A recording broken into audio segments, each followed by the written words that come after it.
Ironwood Penitentiary looms, a formidable fortress of despair.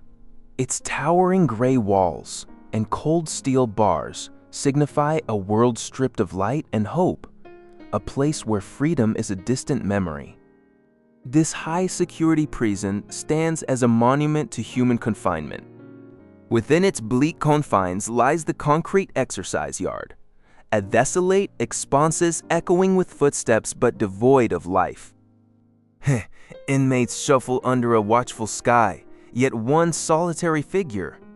Elias often found himself observing the barren ground, lost in thought. The yard offered little comfort. Then, one unforgiving morning, an impossible scent cut through the stale prison air. Amidst the pervasive odors of decay and desperation, a delicate, sweet fragrance blossomed. It was the unmistakable, vibrant perfume of jasmine, seemingly born from nothing, promising a whisper of something more. Elias, an inmate at Ironwood, shuffled through the monotonous concrete yard, the harsh morning light casting long shadows. Every step echoed the desolate silence, a constant reminder of the world he was cut off from.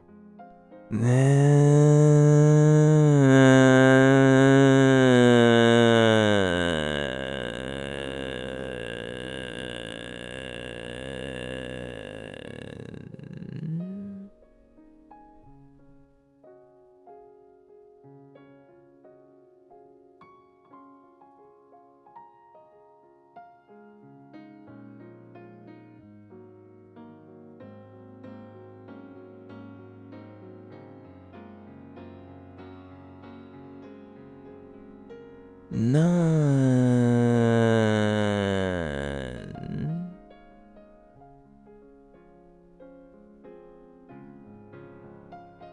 His brow furrowed in a confused expression.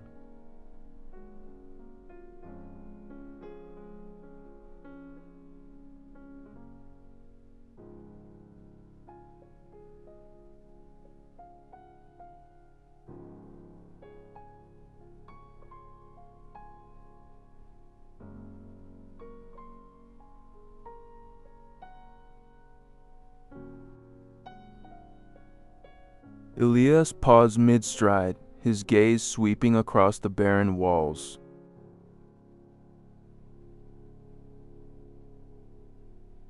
He cautiously sniffed the air again, trying to locate the phantom aroma in such an unlikely place. How could such a vibrant, natural scent exist within these cold gray confines? The inexplicable aroma pulled at him, a subtle thread in the oppressive atmosphere, urging him forward.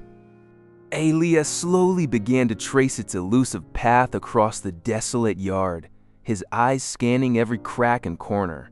He yearned to understand the source of this fleeting, fragrant mystery. His gaze finally settled on a thin fissure running through the otherwise impenetrable concrete. There, nestled deep within the gray, a tiny speck of vibrant green defied all logic, pushing upwards with impossible fragility. It was a small green shoot, a whisper of life against the harsh, unforgiving backdrop of the exercise yard. A wave of pure surprise washed over Elias, his hardened face softening for a fleeting moment. He reached out a hesitant, calloused hand, fingers hovering just inches from the delicate sprout. How could anything possibly grow here, in this sterilely, hopeless environment, bearing the scent of freedom he longed for? A true wonder. His wonder quickly morphed into a fierce, possessive need to protect this fragile life. Elias glanced around the yard, a guarded look sweeping across his eyes, assessing potential threats from other inmates. This impossible plan, this tiny sprout of hope, was now his secret, something precious that needed to be shielded from the prison's harsh realities. Elias knew he had to protect this fragile life from the unforgiving concrete and the indifferent eyes around him. He'd often be seen squatting low, his large frame carefully shielding the tiny plant from stray boots or the harsh sun. This small, green defiance became his most guarded secret, a beacon of hope in the monotonous gray. Night after night, under the prison's dim lights, Elias would furtively collect droplets from leaky pipes, carefully watering his growing treasure. Guess quick, furtive glances over his shoulder, ensuring no guard or inmate noticed his tender ministrations. The constant threat of discovery loomed in the unforgiving, harsh prison environment, adding to his quiet desperation. Even in the deepest shadows of the yard, where hope often died, Elias diligently nurtured his sprout. He used his body as a barrier against the elements and potential destruction, a silent guardian against the prison's relentless brutality. This tiny plant, against all odds, began to subtly assert its presence, a miracle pushing through the concrete. The tiny sprout, now a small, vibrant green plant, was no longer easily hidden amongst the grime. It poked defiantly from the concrete, catching the eye of passing inmates during yard time. Whispers started, glances lingered, and a few men even paused, curious about the unlikely bit of life in such a desolate place. As the plant gained a few more leaves, so did the inmates' boldness. Vieres and taunts echoed across the yard. "Look at the gardener. Think he's growing freedom," someone shouted, followed by harsh laughter. Elias, though hearing every word, simply moved closer to his fragile charge, his back a silent shield against their ridicule.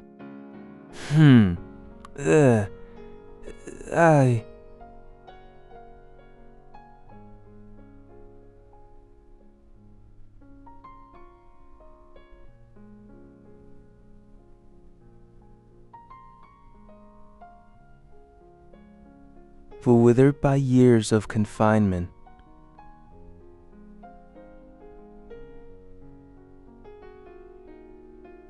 hardened with a quiet resolve as he knelt beside the resilient plant.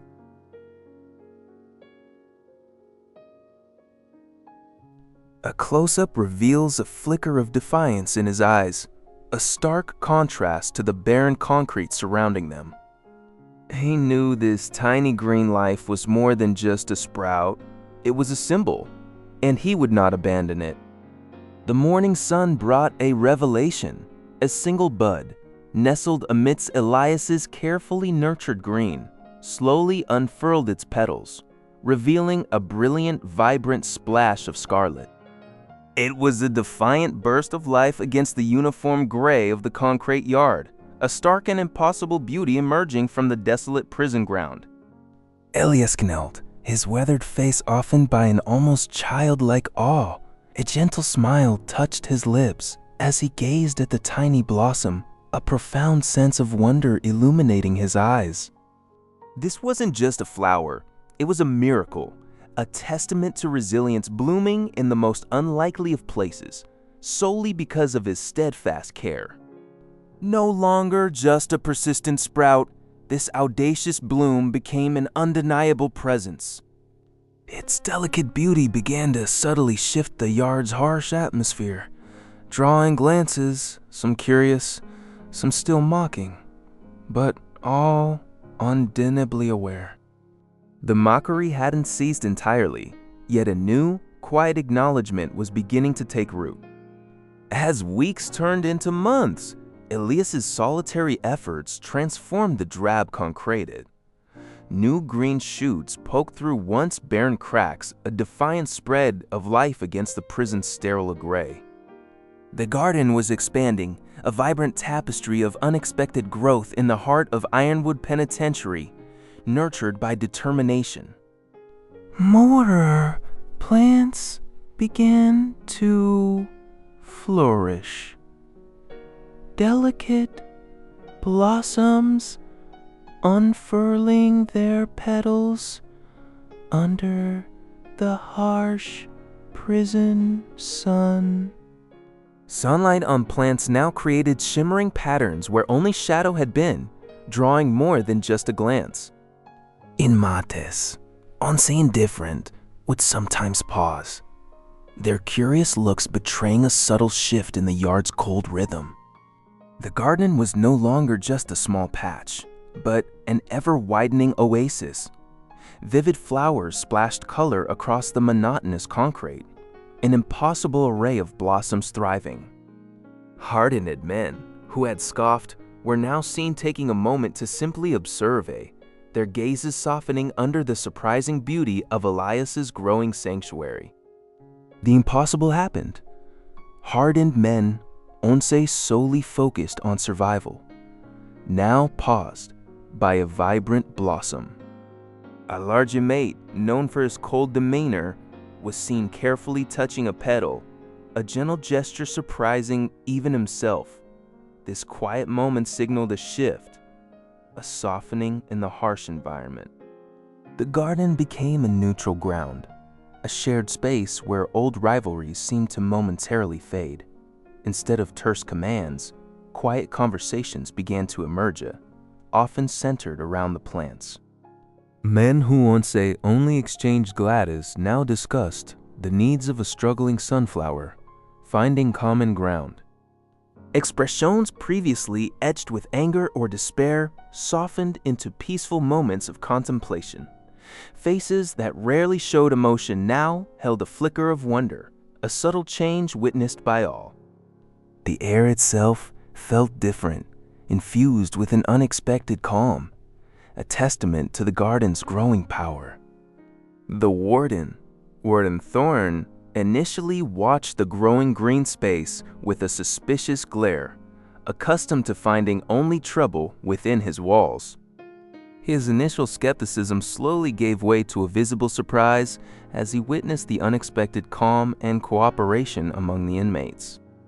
He couldn't deny the profound transformation unfolding before his eyes.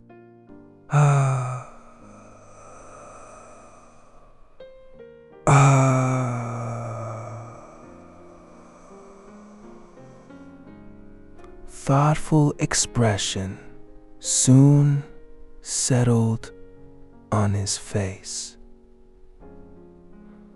replacing his usual stern demeanor. As he continued,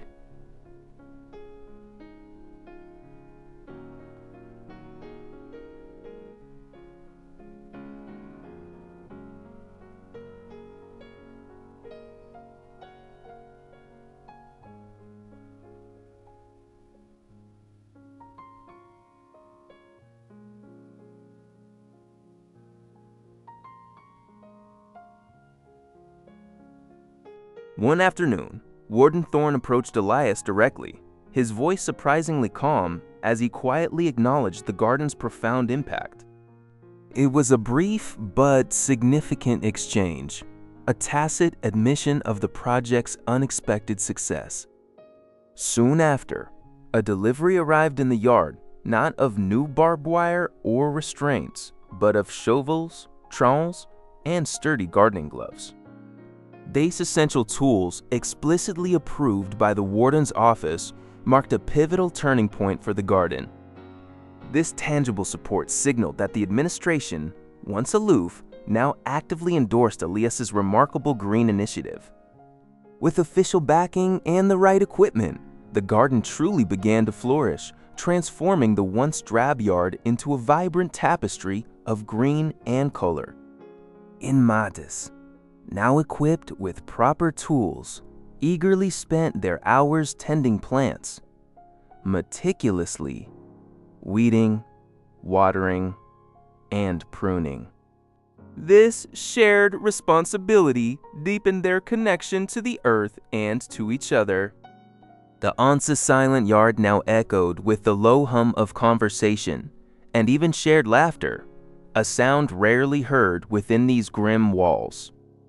Moments of cat reflection became common as men contemplated the life growing around them, finding solace and a new sense of purpose. A genuine community building blossom nurtured by the soil and sunlight. The garden offered more than just beauty. It cultivated an undeniable sense of hope in prison, extending its reach far beyond the exercise yard itself. Guards observed a calmer atmosphere, a tangible shift in inmate behavior, and a renewed spirit among the men. Elias's small sprout had indeed restored humanity, one precious seed at a time.